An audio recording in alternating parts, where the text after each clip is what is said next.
Welcome to Healthiest Tech Talks, where we're talking about some of the biggest challenges facing healthcare organizations today and how technology can transform the way that we work so that patients can receive better care. I'm your host, Curtis Hendrick, Senior Vice President of Cloud and Digital Transformation at Optimum Healthcare IT. Let's dive in. Hello, everybody. Welcome. We are live here with my good friend, Matt Dinger, talking about one of the probably biggest topics that keeps a lot of us up at night, ransomware. And we're going to talk specifically about what Epic is doing about this.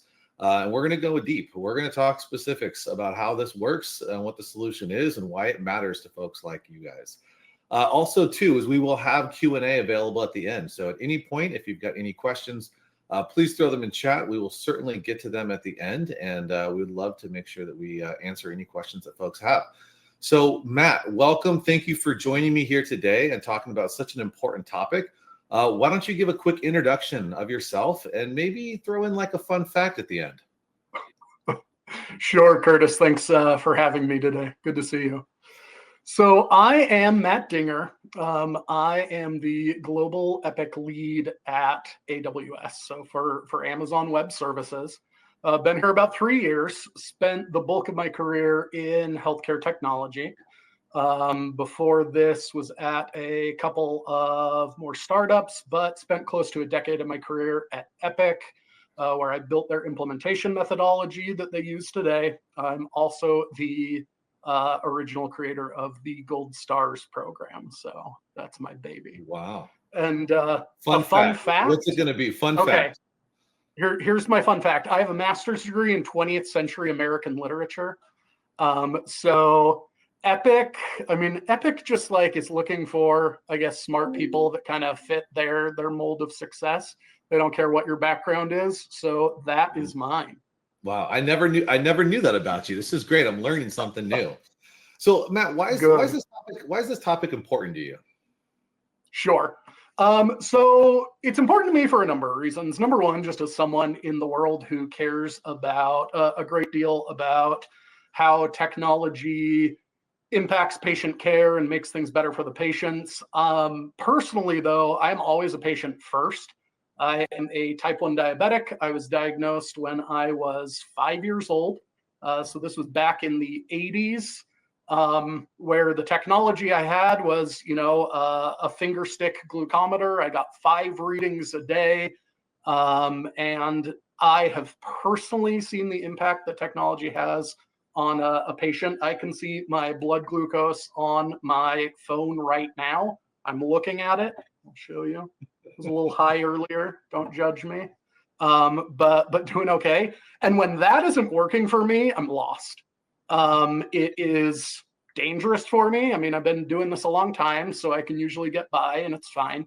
But it's frustrating, and I know it results in a more negative experience for my health overall. When I think about that to scale, when folks don't have their EHR or really anything accessible in the system and the tools that they normally have. Of course, we know clinicians are incredibly talented, very, very smart and well-trained. So they're going to do everything it takes to keep the patient safe. But you've taken one of the primary tools out of their tool belt, and that is crazy to me, that this has become such a target for folks. It is kind of baffling to think that there are folks out there that are literally for profit encrypting patient records and bringing hospital systems down. It's like, is there nothing sacred left in the world where people wouldn't do something so evil? So, and I mean, gosh, along those lines, right? We've seen in the last year 128% increase in ransomware events in the United States alone in healthcare, right? We also, and this is like the sad stat, is that when a ransomware event happens, the data shows that it's a 43% chance of an increase in mortality rate. So like people's lives are at stake and obviously are impacted by this. And then even just on the financial front and first of all, health systems are already struggling across the United States to barely break even. And so an event like this can really bankrupt them. We're seeing the numbers show that it's over $32 million per outage in terms of lost revenue and downsides that come from this. I mean, that goes beyond just you did get to have an elective surgery happen or something. That goes into like brand reputation impact and things like that. I mean, you're in this industry. This is a focus of yours. What are you seeing in terms of this kind of problem statement and why ransomware is such a big deal? Sure. So seeing it as a problem, for sure. I mean, when you think about ransomware, you think about hospitals or healthcare systems. That's what you see in the news. I don't think you have to work in the industry to, have those two things attached in your mind. And I hate that. Sometimes I talk to people and tell them that I work in healthcare, and they say, "Oh, there's a lot of money in healthcare." I'm just like, where? Like, show me the money. Yes. Exactly. I don't know. These are clearly people who aren't in the industry from that standpoint. But I read a Gartner report, and this was actually from a number of years ago, and they estimate that a patient healthcare record is is worth 6 times the amount than most of the other information that they are able to obtain about consumers or whatnot. It's just it's that health data, and people see how much organizations care about that, how much individuals care about that. And so that's a concern. The other concern that I hear from the industry is that bad actors are becoming more sophisticated. And so the same tools, the same protections that worked yesterday don't work today. And they, know what groups are doing, and they find ways around that as much as they can. And so people are concerned. You talked about, brand recognition. I remember being in a CIO roundtable at Epic's users group meeting. This was a number of years ago. And Carl Dvorak was actually talking about this, how ransomware is one of those things where people are constantly blaming the victim. Someone breaks into your house, and it's like saying, well, why didn't you have better locks in place? Why didn't you have a better security system? But so much blame goes on the health system when something like this happens, and they're doing everything they can to prevent attacks like this. But it is, I mean, if you are, unable to get the kind of care you expect, or have the same level of communication with your doctor that you did previously, and you're in a town with several health systems, you may start looking around and saying, hey, I want to go somewhere where my records are protected. But the reality is, everywhere is a target for these bad actors. Yeah, it's interesting too, right? So I've seen, I don't know if you've seen the same, but over the last, I'll say 2 to 3 years, we've seen the conversation change. Because for the last 10 years, it's been prevention. It's how do we protect against it? How do we make it so it can't happen? How do we protect against it? And kind of to your point, kind of locking all the doors as best as they can.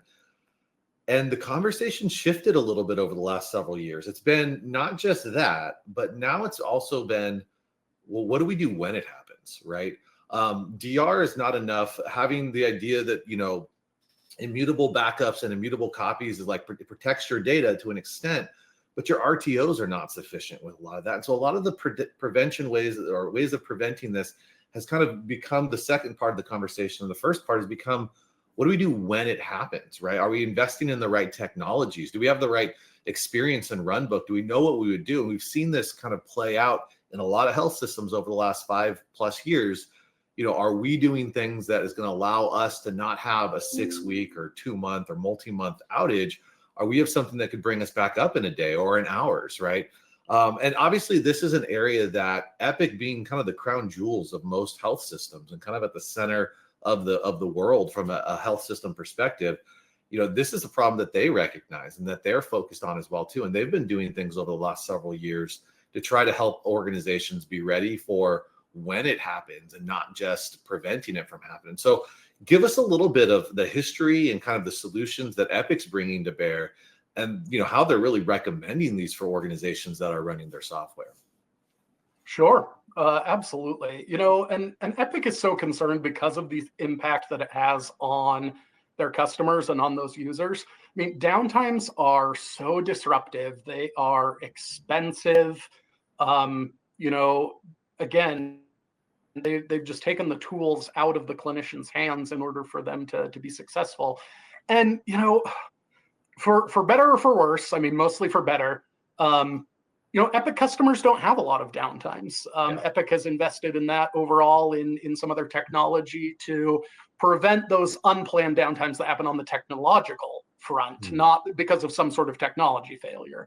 And so, you know, groups aren't super used to paper processes that, you know, as we get further down the road, they may not have been live on that in 20 years. As you get some of the new students out of med school, out of nursing school, they've only ever documented electronically, so they don't have the same muscle memory that existed before. But you add ransomware in there again. So you have these Epic customers who generally have been protected from technology problems, but now there's a bad actor problem. And like you said, I mean, certainly seeing groups that are going more to planning for the event rather than the prevention, or not rather than, in addition to. Still doing that on both fronts. So we actually started talking to Epic about this a couple of years ago. So we on the AWS side, and back then essentially created the concept of something called a cloud read-only environment. We loved that because it had the name cloud in it. And it was a great tool for some of the earliest adopters to get on board with. So Epic had to do some development on their side. Generally, this is done through iris mirroring. So the technology aspect of it, you know, we were able to host that environment that is air-gapped and separated from the rest of their Epic environments, so that in the event that that ransomware event happened, they had another place to go. That became important because oftentimes there is at the very least the risk, and too great a risk, of lateral movement within that. So you're hosting your Epic production, you're hosting your alternate production or disaster recovery, all of those other environments in the same place. Your chief security officer says, we got to lock it all down. You can't access any of that. And so the ability to go somewhere else to do so is crucial. And so the cloud became the place that made the most sense to do that. And again, that was a great solution. We were able to see folks realize some serious benefits of that. We'll talk a little bit about some of those benefits later. But what we found was that, unfortunately, in this situation, you know, instead of it being days that a customer is locked out of their Epic environment, it's weeks. Sometimes multiple weeks. And the further away you get from that snapshot in time, the less useful that read-only environment was. You know, I can know who was in the hospital, which appointments were coming in 2 weeks ago, not as effective. So Epic recently came out with some new functionality that they made available in their newest release, their newest upgrade to Epic, that included functionality to give this limited write capabilities. So we're now calling this an isolated recovery environment. Again, the isolation being the key part. It is separate from the rest of our system so that it can be accessed in a time of need, and it can be used for recovery. The primary use case is ransomware. That's typically what we see. You know, there are groups that you're not going to get away from your DR solution or anything like that, but you have this environment that's able to provide that with, again, some of the limited write capability now. And Epic actually, so Sterling Martin, who's Epic's chief security officer, actually talked about this at their user group meeting here at the end of 2024, and even said that all customers should have some sort of isolated recovery environment. Yeah. So two things. So one, the term air-gapped, I always have to say the word practically air-gapped, because there is a port that is open for the database to replicate. So otherwise, you wouldn't be able to actually have the RPOs are sub-second, right? They are the same as your replication between production and DR for this isolated recovery environment, which is that's what you want, right? You want to have the ability to have the most real-time data there. We've even seen situations where folks have said, well, what if I stop it during certain hours, then catch up later? And there's really not an advantage of that. And the other thing I want to highlight too, and what you were sharing about, was kind of that lateral movement concern as well too. Ed, correct me if I'm wrong, but every ransomware event that I know of that has brought Epic down actually did not actually ransomware Epic. It was so it was Active Directory. It was the rest of their environment, to where they said, in no way are we going to turn Epic back on. We're keeping everything off until we figure out what's going on with this. But Epic actually was brought down. And so one of the things that I think is really exceptional about the way that IRE is established and built is that it's built to not be dependent on any Active Directory, any of those subsystems, any of the tier 0 type things that the bad actors really go after, because they know that it's the foundation that all of these apps are built upon, right?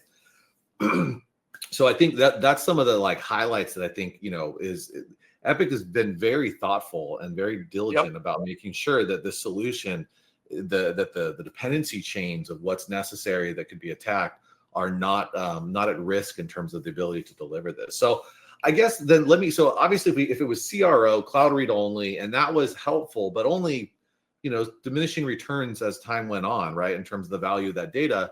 Now that they've branded this as isolated recovery environment, we've heard the term harbor as well. Maybe give us a little bit of insight in terms of what's functional. So if the customer's in this circumstance and they have a ransomware event, and heaven forbid they actually have to activate their IRE environment, what works?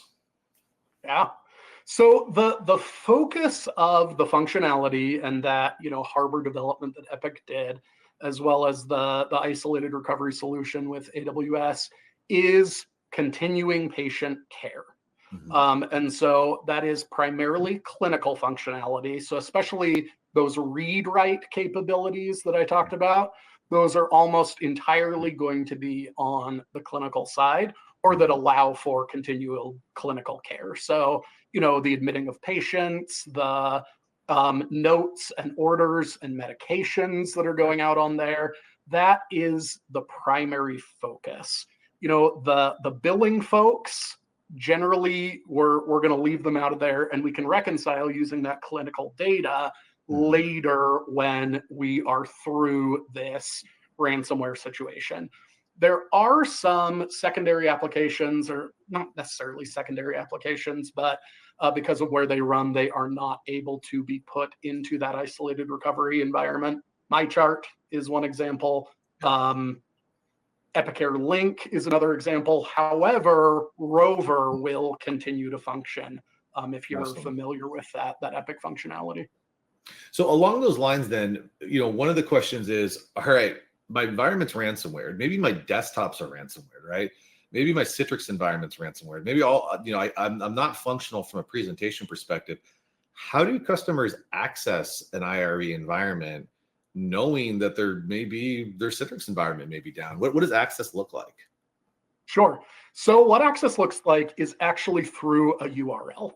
We're able to have a separate VPN that can establish that URL through that iris mirroring. So there is that near real-time copy of the EHR. Generally speaking, there will be an organizational process. And again, we'll help groups work through this, where they can identify, okay, here is a clean device. I am now able to access that URL, and I've been granted access from my organization. That site has been shared with me. I can log in using my credentials and access Epic, even in that ransomware situation. There is also some functionality that can be accessed still through Rover, but again, it's through a similar process, ensuring that there's the safety and preventing that infection to spread or continue within an organization. And so the groups are able to just access it there. The time it takes to do so I'll never forget, we actually had an internal call with one of our very first customers who did this with a bunch of our sellers. We have a call that we do with them on the healthcare side. And so they were asking this, guy on the tech team at one of the health systems, hey, how long does it take to do this? And he's like, oh, I'll just show you right now. And in 5 minutes was able to spin that up and generate the URL to send, on the fly. And that was pretty cool to see, just that from a functionality and a technology standpoint, it can be done very quickly. Similarly, on the implementation side, we tell folks that it generally takes 6 to 8 weeks to implement this. From a technology standpoint, honestly, it could be done in a couple of days. The reason that it takes that long is, number one, we want to make sure all of the policies, process, everything is in line according to best practices, with lessons learned and matching up with organizational policies and procedures that can be done. Number two, you talked about Active Directory being out. So sometimes there is technology that limits communication during a ransomware event. Sometimes there is policy that eliminates communication during a ransomware event.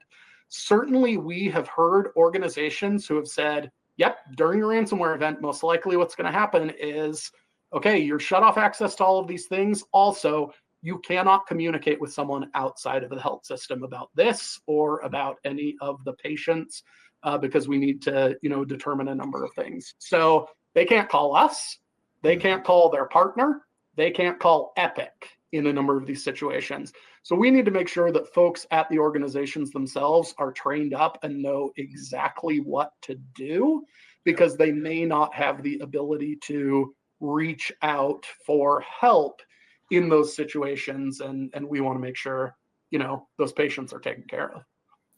Yeah, that's a good point. And kind of the three-legged stool of people, process, and technology, right? The technology tends to be the easiest part when it comes to implementing these things, but making sure we've got all the right people trained up and with the right decisions and the right buy-in of all the stakeholders, as well as making sure that all the processes are in place and aligned to kind of their existing technology solutions. That makes a ton of sense, and I appreciate that. And so let me ask a question too, right? Obviously, the first version of this was called Cloud Read Only, so there was the C for cloud. The next version is called IRE. They got rid of the C for cloud. But I am kind of curious, right, where we're seeing cloud come into play, right? Like why do we see everybody picking cloud as the means at which they're deploying this rather than trying to deploy it on-prem? What's the value prop there? So yeah, we already talked a little bit about the risk of lateral infection. This gives it a separation. Even if you are hosted in the AWS cloud, the system is set up and it's architected in which the IRE environment is still separated from your other environments. So there is an additional kind of level of separation that can increase the security posture from that standpoint. There's also all of the security tools that AWS provides that now are available for that isolated recovery environment, for that further protection and prevention of infection and spread of ransomware from that standpoint. The other benefit are the benefits that you see to the cloud anywhere, and that's the ability to scale up and scale down. It's pretty interesting working on these projects because you're working on something that you hope will never get used.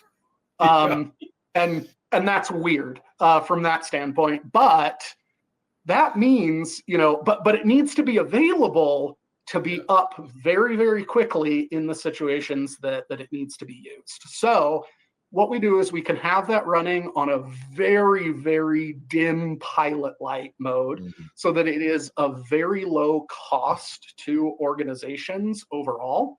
And then when they need that, they can spin up and the capacity that they need is there. And they know that it will be there. So instead of, adding servers to your data center or, other purchasing that you might have to do in case you need this third environment, you've got that available in the cloud and, it's there and running. And if I need it, everything will be there for me.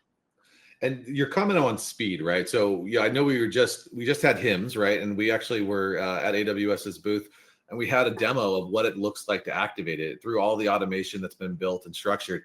And I think end to end, the demo is like less than 5 minutes, right?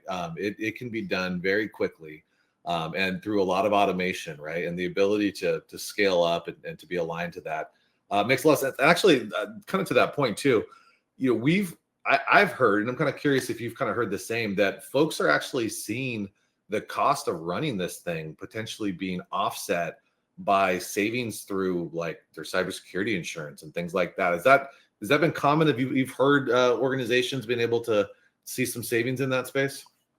So that has been common, actually. So our earliest adopters of this, and this was even back in the cloud read-only days for some of them, as opposed to just isolated recovery environments, they have been able to show the functionality and have some descriptions that they provide to their cybersecurity insurance providers, and seen their premiums get lowered to the point that this environment at least pays for itself. That's awesome. Curtis, I know your group was involved intimately with one of those that talks pretty openly about their experience.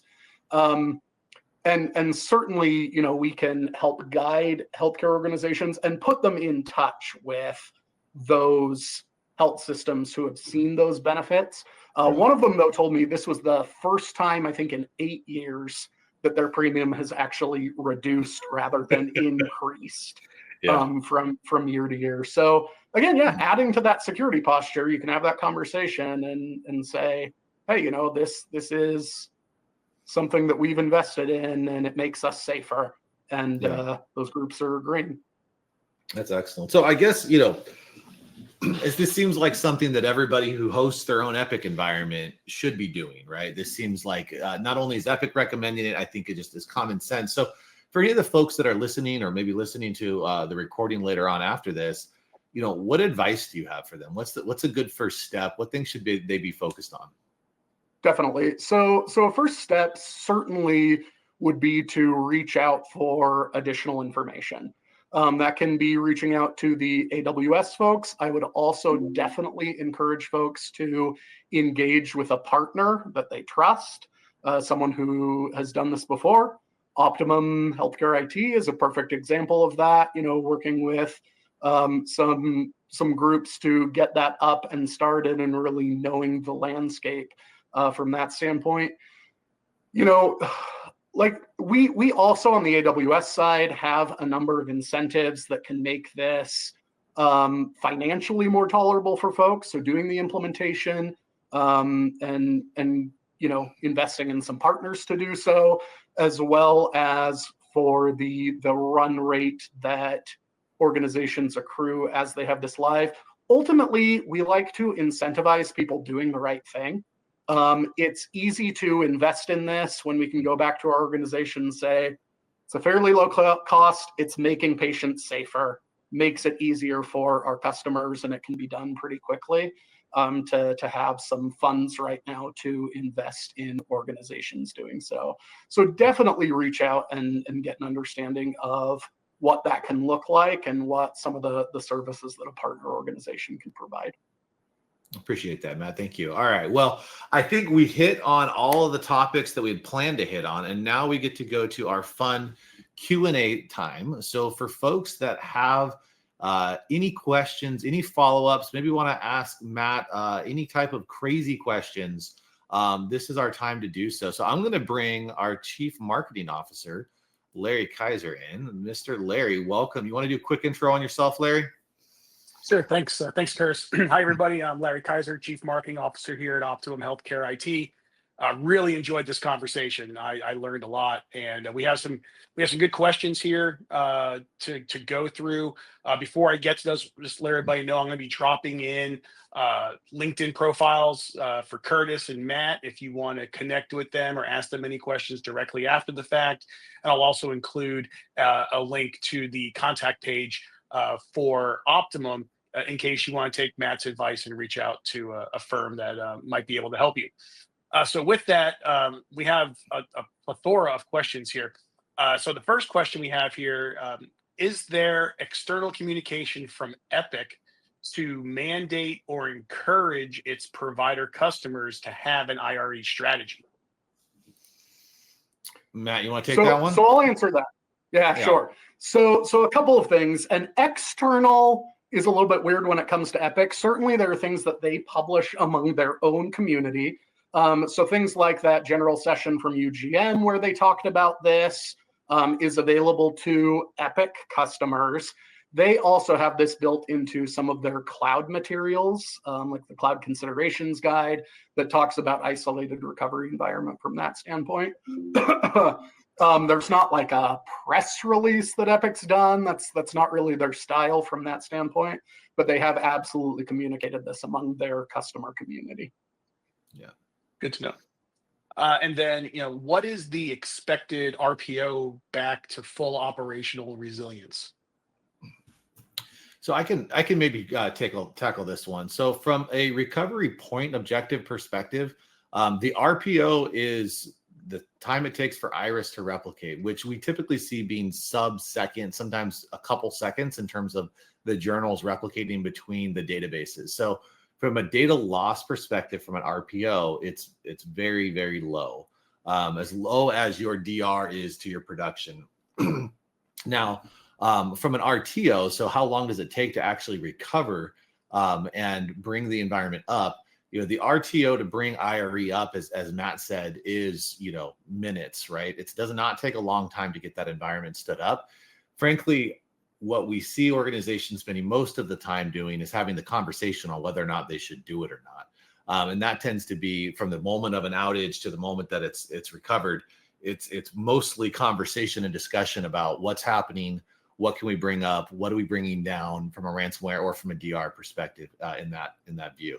Now, the nature in terms of bringing everything back to on-prem or bringing things back to another cloud environment or restoring full production back in its state is entirely dependent upon the organization's DR strategy and the nature of the ransomware event that took place. So entirely dependent upon those factors. And, a lot of times too, I'll share is we've done responses to ransomware events, and we've seen where cybersecurity insurance firms, FBI, they can come in and say, not until we're done with our investigation can you bring certain things back up, right? Which, again, having a place like cloud to be able to potentially start rebuilding your environment, depending on how long the event may take place, is a good characteristic and a good capability to have. So, excellent question. Yeah, definitely.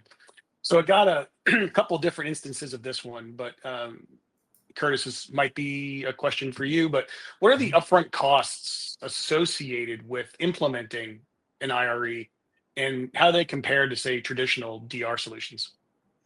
Yeah, so definitely a lot less expensive than a traditional DR solution, right? This is from an ongoing utility perspective and from an initial implementation perspective. It is substantially easier to set this up than it is to set up a full DR environment. I'll allude to kind of Matt's statements earlier about investments that are also available, is that there is the opportunity to look at investments that could potentially make it cost neutral for you to establish this before you even started looking at some of the savings that can come from a cybersecurity premiums adjustment, right? But again, this is 6 to 8 weeks to get something like this implemented. It can be as light of a lift as possible by leveraging a partner and having someone with all of the existing infrastructure as code to spin everything up in an automated fashion.